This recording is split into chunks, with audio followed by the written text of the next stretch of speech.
ఎకరాలకు నీళ్ళు ఇచ్చింది. అందులో రెండు పెద్ద ప్రాజెక్టులు, ఒకటి పాలమూరు, ఇంకోటి కాళేశ్వరం. ఆ రెండిటికి కలిపి 1,21,000 రూపాయలు ఖర్చు పెట్టింది. ఎన్నిటికి నీళ్ళు ఇచ్చిరాయా? ఎన్ని ఎకరాలకంటే 1,00,000 ఎకరాలకు నీళ్ళు ఇచ్చింది. ఈ మాట బాధతో చెప్తున్నా. నేను కూడా బీఆర్ఎస్ అప్పుడున్న టీఆర్ఎస్కి నేను కూడా నా రక్తాన్ని, నా చెమటని, నా సమయాన్ని కుటుంబంతో పిల్లలతో గడపాల్సిన టైంలో టీఆర్ఎస్ పార్టీ బలోపేతానికి పనిచేసిన వ్యక్తినే నేను కూడా. ఆనాటి కేసీఆర్ వేరు, ఇప్పటి కేసీఆర్ వేరు. ఆనాటి కేసీఆర్కి తెలంగాణలో చేనేత కార్మికులు చచ్చిపోతుంటే భిక్షాటన చేసిన కేసీఆర్ ఆనాటి కేసీఆర్. ఇయాలటి కేసీఆర్ మారిన మనిషి, మనిషి, మన మనిషి కాదు. ఏమైంది ఇయాలటి కేసీఆర్కి?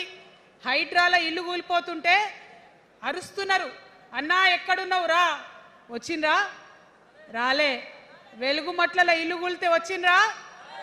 రైతులకు వర్ష బీభత్సమై మొత్తం పొలాలు మునిగిపోతే వచ్చిండ్రా?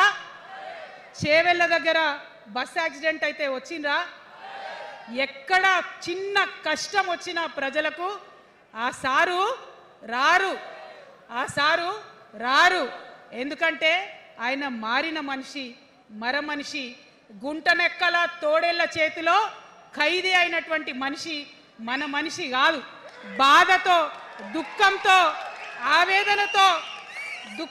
ఆవేదనతో చెప్తున్న మాట, సంతోషంతో చెప్తలేని ఈ మాట నేను.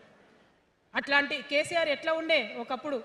అదే ఆర్డీఎస్ అంతా పాదయాత్ర చేసి నా తెలంగాణకు నీళ్లు కావాలని అడిగినారు.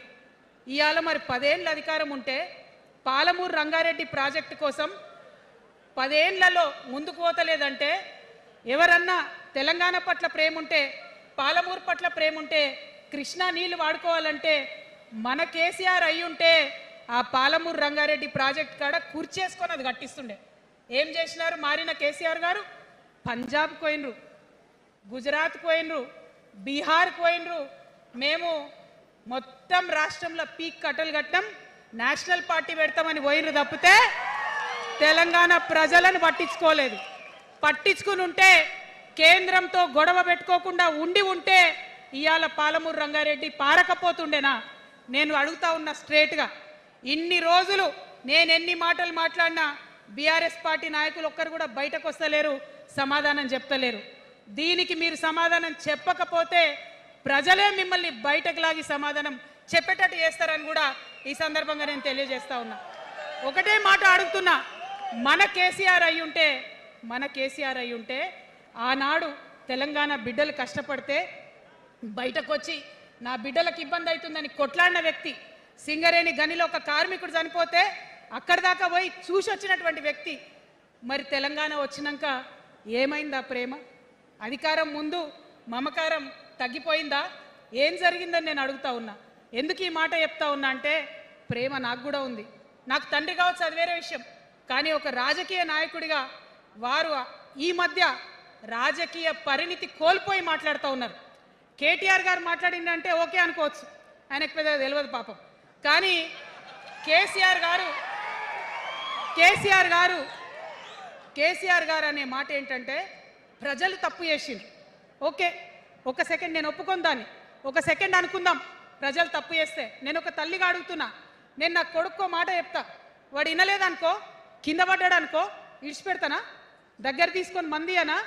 ఓకే, ప్రజలు తప్పు చేసిర్రు అనుకోండి, మీకు అధికారం ఇవ్వలేదు అనుకోండి, ఒక కర్కోటకుడి పాలన నడుస్తుంది అలా తెలంగాణలో. ఇబ్బంది పడుతున్నారు ప్రజలు, గోసపడుతున్నారు, ఏడుస్తున్నారు. ఇండ్లు అన్నీ ఉండి ఇండ్లు గూలగొడుతుంటే, అర్ధరాత్రి ఇంటి మీదకి వచ్చి ఇండ్లు గూలగొడుతుంటే ఆదుకోవాల్సిన అమ్మలాంటి మన పాత కేసీఆర్ ఏడి? ఎక్కడున్నాడు? ఇది మనం అడగాల్సింది. అందుకోసమే నేను ఈ నిర్ణయం తీసుకున్నది. నన్ను పార్టీలోంచి బయటకేస్తే నేను వెంటనే పార్టీ పెట్టలే.